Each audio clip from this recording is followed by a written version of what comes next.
हा ठीक बोला पाटील साहेब. काय आता तुम्ही एसआयटी चौकशीची मागणी केली होती, ती अध्यक्षांनी पूर्ण केलेली आहे. त्यावरची काय प्रतिक्रिया? आता तुमच्या सगळ्या आंदोलनाची एसआयटी चौकशी होणार. चांगलं आहे ना, ज्याला भिवू नये त्याने कशाला भ्यायला पाहिजे, बिनधास्त करा. आणि तुमचीही होऊ द्या, सगळ्या मंत्र्यांची सुद्धा होऊ द्या, कोणी कोणी काय काय षडयंत्र असले तुमचीही होऊ द्या, अर्धवट करू नका. आणि मराठा बांधवांना सांगतो मी की मी आधीच सांगितलेलं आहे, कधी आपली परवा बैठक होती त्या दिवशी, की हे षडयंत्र रचायला लागलेत मला गुंतवायसाठी, तसे लोक यांनी तयार केले तर मुंबईत नेऊन बसविलेले, हेही मी आधीच सांगितलेलं मराठा समाजाला. त्याच्यानंतर मला काय बोलायचं ते मी बोललेलं आहे. त्यापेक्षा सरळ सांगितलं, तू इकडं काय षडयंत्र करतो, मीच तो आहे घरी येतो चल, हे सांगितलेलं आहे मी. कारण हे मला गुंतविणारच होते, कारण मराठा समाज यांच्या पूर्ण विरोधात गेलाय आरक्षणासाठी. स्वतः लेकरासाठी मराठी विरोधात न जायचं तो यासाठी का, तुला मोठं करायसाठी? आम्ही घातले ना 15-20 वर्षे, आणि मागचे बी 50 वर्षे, म्हणजे 70 वर्षे एकूण तुम्हाला मोठं करण्यातच. एवढा निर्भीड आणि निष्ठावान यांना आंदोलक भेटला नव्हता, म्हणून हे माझ्यावर सगळे जळायला लागले, म्हणून ही सगळी टोळी एक झाली. हे म्हणतात ना सगळा मराठा समाज माझ्या बाजूने, कोणी नाही मराठा समाज तुझ्या बाजूने. ते नेते आणि मराठा बांधवांनो, हे यंत्रणेचा दुरुपयोग करून मला गुंतविणार आहे, ते मी आधी सांगितलं. मी भेटच नाही तर लोक दवाखान्यात जाते चौकशा करायला लागल्यावर, मला चौकशीला बोललो मी असं सलांसहित जायला तयार आहे. पण मराठ्यासाठी 1 इंच भेटत किती डाव रचेव रे, किती रचेव, काय यासाठी रचायचं, तुला काय करायचं तर कर. मी ह्या मराठ्यांना ओबीसीतून आरक्षण दिल्याशिवाय हटतच नाही. तुम्ही न टिकणार आहे, आता चुकीच्या मागण्या करतो. आमच्या आई बहिणीला हाणता त्या टायमाला तुम्ही हसाचा दातड काढिता गृहमंत्री असून. आज किती वाईट वाटायला लागलं आता स्वतःवर आल्यावर. मी माझ्या जातीकडून बोललो, माझ्या माता माऊलीला मारलं तिकडून बोललो. फडणवीसांनी अनेक आरोप केलेत, वॉर रूम कुणी उघडली होती याची माहिती माझ्याकडे आहे, ज्यामध्ये नवी मुंबई असेल, पुणे, संभाजीनगर इथं कुणी कुणी वॉर रूम केली, आणि तुम्हाला परत कुणी आणलं तुम्ही गेल्यानंतर, आणि कुठे बैठका झाल्या, या सगळ्याची माहिती त्यांच्याकडे असल्याचे समोर येईल असं त्यांनी म्हटलं. आता मग यासाठी त्यासाठी आहे ना. आणि जर माझं सगळं खरं निघलं तर यासाठीला मात्र देवेंद्र फडणवीसला जेलला टाकावं लागत. यंत्रणा मात्र घटनेला धरून आणि कायद्याला धरून वापर. ईडी सारखे भेऊट दाखवून लोक मध्ये टाकायसारखे नका टाकू. तुम्ही पक्षपातीपणाला लढा. ज्याने माझ्या विरोधात लावली त्याला जेलला टाकावं लागत. कारण मला माहिती मा घरी कोण आलोय का मीच आलोय, कारण मी पळकोटा नाहीये. मला घेऊन चालले होते कारण माझ्या डोळ्यात, ते सांगतो मी आता यासाठी ना, मी सांगतो आता यंत्रणेसमोरच सांगतो.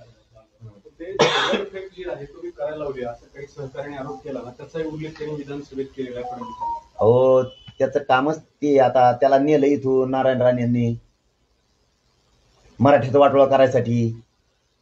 मराठ्याच्या आई बहिणी आहेत, मराठ्याचंच पोरग मराठ्यांच्या विरोधात साक्ष देत आहे. तुला माहित होतं त्याचा अर्थ त्यांनी तुला पाठवलं असेल कर यांच्या दंगल म्हणून. आम्ही शांततेत बसलेलो आहे तिथं. मी उपोषण करताय 3-4 दिवसा. माझ्या डोळ्यात धूर गेलाय.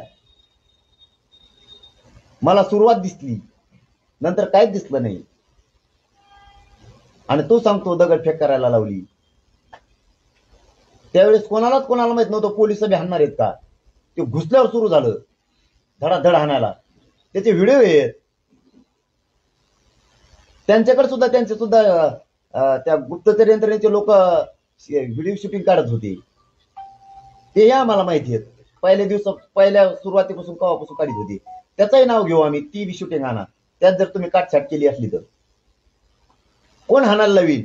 मेळच लागाना. या काय हाणायला सुरू केलं, हाणा मानायला चान्स होता पाहिजे तिथं.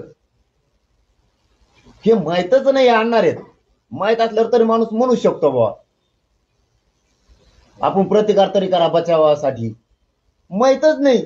फक्त 500-700 1000 1,500 जण आले आणि लॉट मध्ये घुसला आणि हाणायला चालू केलं. आणि इतका दूर झाला काही क्षणात कोणालाच काही कळणार कोण काय झालंय, कोण हाणायला लावी. मग तुला जर माहित होतं जातीचं वाटोळ करायला नारायण राणेचं ऐकून निघाला, लोक गुतवायला निघाला, खोटे लोक परत गुतवायला निघाला. आणि तुला तरी मराठ्यांच्या पोटी जन्म घेऊन काहीतरी वाटलं पाहिजे, नेत्याचं किती ऐकावं, जातीसाठी काय करावं, आणि ते बी खोटं सांगावं, खरं असलं तर बिंदास सांगावं, खोटं सांगावं. कोण कुणाची आई बहीण काढत असेल तर सत्ताधारी असो वा विरोधक, देवेंद्र फडणवीस त्यांच्या पाठीशी उभा आहे. किती वाईट वाटलं, किती वाईट वाटलं. आमच्या आया बहिणीच्या छाताडावर नाचला, हा, गोळ्या घातल्यावरून तुम्ही, तेव्हा नाही करे वाईट वाटलं? आज किती वाईट वाटलं? माझ्या आया बहिणीच्या मुंडक्यावर पाय दिले, वरून मारलं, 20-20 पोलीस हाणत होता एक महिलेला, उचलून आपटा का रे तुम्ही, इटाने हाणता डोक्यात त्यांच्या. तुमचे नुसते आय म्हणलो किती लागलं? आमच्या आया बहिणी उभ्या चिरल्यात तुम्ही, तेव्हा कुठं गेलता? यासाठी नेमणाऱ्या सत्ता हातात आली मग दुरुपयोग करून लोक तो घ्यायला तो ऐकड करायला लागला का सगळे? आणि तो यासाठीला चौकशाला घेऊन माझ्या आई बहिणीचे मुर्दे पडून देऊ काय? मी नाही पडून देणार. मराठ्यांच्या आई बहिणीवर पोरावर हात उचलला नाही उचलून देणार तुला. तो टाक जेलला मी 50 वर्ष सजा भोगायला तयार आहे. आमच्या आई बहिणीच्या डोक्यात चिंदाड चिंदाड झाल्यात, चारही बाजूला त्यांना टाकेत. काय बोलतो? पाय मोडलेत, पाय हात पाय गोळ्यात, पायात त्या पोरांच्या बी माता माऊलीच्या बी. तुझ्या आईला लागल्यावर बोलशील का? आणि म्हणतो माझ्या पोलिसाला मारलं. हा, त्यावेळेस म्हणतो माझ्या पोलिसाला मारलं. माय बाप मराठ्यांना तुम्हाला सांगतो, आई बहिणी तुमची असो किंवा तिथल्या मराठ्यांची असो, अंतरवालीतल्या, ती सगळ्यांची रक्षण करा. आपण आपल्या मराठ्यांच्या आई बहिणीचं रक्षण करा. आणि त्या आई बहिणीच्या विरोधात कोणी बोलत असेल त्याला माफ करू नका. हो, तो टोळी जमवायला त्याच्या हातात सत्ता आहे म्हणून विधान भवनात माझ्या विरुद्ध यासाठी नेमाला लगेच मंजुरी बी, मला जेलला टाकायसाठी लगेच चौकशी सुरू, याच्या हातात आहे म्हणून मला जेलला टाकायसाठी. कारण मी मराठी म्हणून बोलतो. सावध व्हा. आमदारांनी मराठी सुद्धा तिकडून बोलायला लागले, मागच्या वाजायला बोलायला लागले. आणि एवढेच मात्र म्हणतात स्वतःच्या आई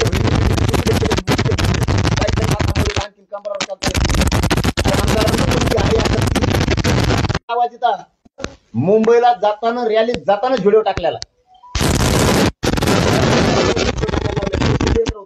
ट्रॅक असे 12-13 ट्रॅक आहेत, आणखी राहिले.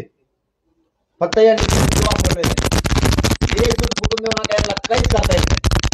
फक्त मुलगा म्हणून माझ्या पाठीशी उभा आणि शांततेत उभा झालाय. सत्ता आता घेऊन मराठा समाजाला दिलं म्हणतो. काय दिलं? सारखी दिली, अण्णासाहेब महामंडळ दिलं, बाकीचं नाही दिलं का? तिथं उपकार सांगायला का? तुला सत्तेत बे मराठ्यानं बसवलंय म्हणून दिलंय. काय दिलं? आरक्षण मागतात, 75 वर्ष झाले मराठी, दिलं का? टिकणार देतात. गेले कोर्टात लोक. आता पुन्हा आमच्या मराठ्यांच्या पोराचं वाटलं. मी गोरगरीब मराठ्यांच्या करोडांचं कल्याण करायला निघालो, करणार. कष्टकरी मराठ्यांसाठी मराठ्यांचा असताना अडचणीत यायला लागल्या, शिक्षण करून पोरं त्यांची नोकऱ्याला लागणार. व्यावसायिक मराठा अडचणीत यायला लागला, पोरं शिकून त्यांचे अधिकारी व्हायना. आमचा कष्टकरी शेतकरी सामान्य मराठा अडचणीत यायला लागला. डबेवाल्यापासून आमदार मंत्र्यांचे सुद्धा पोरं अडचणीत यायला लागले शिकून. कोणासाठी भांडतोय मी? माझ्या मुलाच्या स्वार्थासाठी. मी मराठ्यात मोठे व्हावत म्हणून भांडतोय. लक्षात असू द्या मराठ्या बांधवांनो, की सगळं डावे षडयंत्र आहे. याने बाकीच्याला गुतवले तसं मला गुतवायचे, मी गुताला भेट नाही. फक्त तुम्ही मायबाप म्हणून आशीर्वाद मागे ठेवा आणि शांततेत मागे उभा राहा. यांना करू द्या काय करायचं, मी भेट नाही, तुम्ही काळजी करू नका. म्हणून की ज्या प्रकारे डेव्हलपमेंट सुरू आहे, आपल्याला वाटतं का काही म्हणजे कधीच आपल्याला अटकही देखील होण्याची शक्यता आहे? अरे मी म्हणलं मग आत्ता जायला तयार आहे मी. अरे ज्याला कलंकच नाही तो भेटत नसतो. कलंक असतात ते मला दार उघडा, मला सटकून द्या. पाठ सटकत नाही, तुमच्या समोरून जाणार. भीती नाही, मान कापायला भेट नाही, आणि जेलमध्ये नेऊन गोळ्या घातल्या तरी भेट नाही. अरे किती पवित्र माझं मरण येणार आहे, मला म्हणायचंय मराठा समाजासाठी. हसत मरणारे किती पवित्र मरण यायला लागलं म्हणून जरांगेला जातीसाठी लढून. आणि देवेंद्र फडणवीस मुळे मला मरण यायला लागलंय. छत्रपतीवर सुद्धा एक वार झाला होता.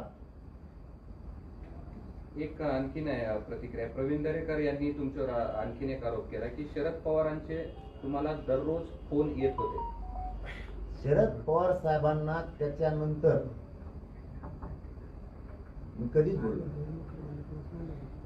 आणि मी पवार साहेबाच नाही, प्रवीण दरेकर साहेबाचं नाही, मी कोणाचीच मदत घेतली नाही.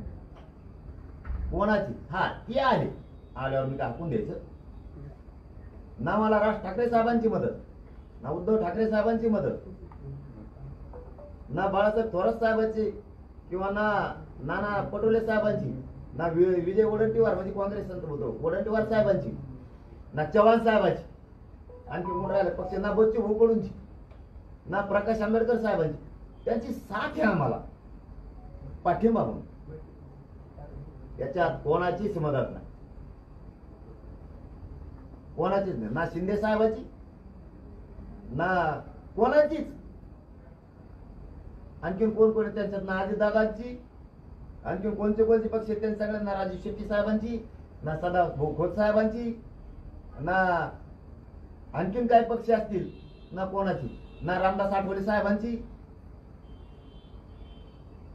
ना त्या हरिभाऊ राठोड साहेबांची, ना पंकजा मुंडे साहेबांची,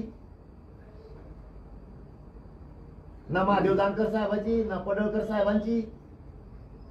पाठबळ आहे, पाठिंबा. अरे यार, आमचा त्यांचा आम्हाला देणारच ना, जनता आम्ही आहे ना.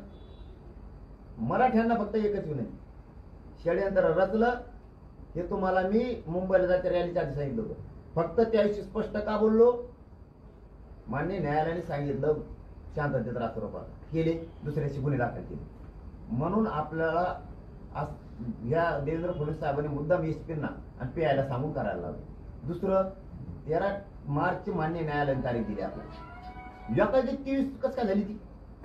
ऍडव्होकेट जनरल कसं काय अर्ज करते आणि एक खाजगी याचिका करता? मग डायरेक्ट सरकारनं जायला पाहिजे तो स्पेशल याचिका करता म्हणून. हे कोणत्या शाळा आहेत तुमच्या? गुन्हे मागे घेतो, घ्याय ना, अंमलबजावणी करतो, करीना, आणि मला गुतवायचे प्लॅन सुरू झाले. मी आवड केलं, इथं बसण्यापेक्षा तो आहे तिथे चल गुतेव. पण निष्ठा मी विकू शकत नाही. मायबाप मराठ्यांना त्यांचं सरळ म्हणणं आहे 10% स्वीकारावं, तरच समाज आपल्या बाजूने होईल, नाही तर होत नाही असं त्यांचं म्हणणं आहे, तरच सत्ता येईल. तुमच्या सत्तेसाठी माझ्या मराठीला फसवली आणि त्यांना माहिती होईल निष्ठावान पोरग आहे हे समाजाला मायबाप मानलं, हे हरामखोर पोरग हे बदलू शकत नाही, याचा गेम करा. म्हणून तुम्हाला बैठक घेऊन त्याशी सांगितलं मराठा समाजाला हे गेम करणार आहेत. आणि गेमाला फेमाला भेट नाही हो. असलं मरण येणं लय भाग्य लागतं. आणि देवेंद्र फडणवीस षडयंत्र रचून सगळ्या मराठ्यांच्या आमदाराला हाताखाली धरून मला मारणारे. अरे मी हसत मरतोय मराठ्यांना, पण ओबीसीतून आरक्षण मराठ्यांना दिल्याशिवाय सुट्टी नाही. असं मरण यायला भाग्य लागतं. मनोज जरांगे मरण पत्करायला तयार आहे मराठ्यांचं. कधी बी संरक्षण करायला माझा मराठा समाज खंबीर आहे. माझा मराठा समाज माझं संरक्षण करायला आणि मायबाप म्हणून आशीर्वाद द्यायला खंबीर आहे. खेटा केलं किती खेळायचे एकटा पठ्ठ्या तयार आहे. चलो धन्यवाद. एक शेवटचा प्रश्न, आता सध्या जे काही डेव्हलपमेंट झालं तर आपण सध्या अपील करताय ते शांतीपूर्वक राहावं. जे मराठा लोक आहेत त्यांनी कारण याची प्रतिक्रिया येऊ शकते आता जे घडल्या विधानसभेत. पहिल्यापासून मराठा समाजाला मी सांगितलेलं आहे, आज नाही, शांततेत आंदोलन करणारा तोच आमचा. पहिल्यापासून काढा, आज नाही सांगत. जो कसला उद्रेक जाळपोळ करतो ते आपला नाही. पहिल्यापासून. कालही मी मुंबईला त्यांना सांगितलं मी एकटा चाललोय, कोणी उद्रेक जाळपोळ करायचं नाही, त्याला घडून आणायचं, त्याला बेचारा करायचा महाराष्ट्र, होऊ द्यायचा नाही. आणि नाही होऊ दिला मी परवा माघारी फिरलो. म्हणून मराठ्यांनी पुढे शांततेत राहायचे. सगळे रस्ता रोक शांततेत आशीर्वाद द्यायला सावध राहा माझ्या पाठी. मला न्याव देव कुठं न्याव द्या. मनोज जरांगे 1 रुपयात सापडू शकत नाही कोणाला. 1 रुपयात शब्द शेवटपर्यंत. 6 कोटी मराठ्यांचा मुलगा म्हणून तुम्हाला मायबाप म्हणलं म्हणून तुमचं पोरग सापडूच शकत नाही कुठं. हे षडयंत्र हाणून पाडणार आणि न्यायालय मला न्याय देणार. मी मध्ये गेलो तरी बाहेर येणार. चलो धन्यवाद. धन्यवाद. थँक्यू.